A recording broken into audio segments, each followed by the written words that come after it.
ስንቶቻችሁ ናችሁ አርቲስትና የጥበብ ሰው አብርሃም ወልዴ የጊፍት ሪል ስቴት ብራንድ አምባሳደር እንደሆነ የምታውቁት? ስንቶቻችሁ ናችሁ ይህ ዘፈን የእሱ የጥበብ ውጤት እንደሆነ የምታውቁት? እስኪ ሰምተነው እንመለስ።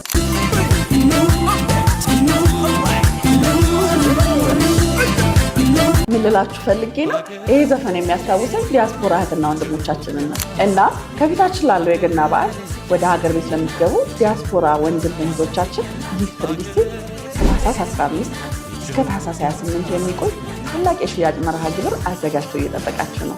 በዚህም መርሃ ግብር ላይ በሁሉም ሳይቶቻችን እስከ 20% የሚደርስ ቅናሽ አዘጋጅተን በ5% ቅድመ ክፍያ በ45% የባንክ ብድር የቤት ባለቤት ልናደርገው ዝግጅታችንን ጨርሰን እየጠበቅን ነው። ታህሳስ 15 ከጊፍት ሪል ስቴት ብራንድ አምባሳደር ከሆነውና ከጥበብ ሰው አብርሃም ወልዴ ጋር በጊፍት ሪል ስቴት ለገሃር ሳይት ላይ እንጠብቆታለን። ለበለጠ መረጃ ከታች በሚገኘው ስልክ ይደውሉ።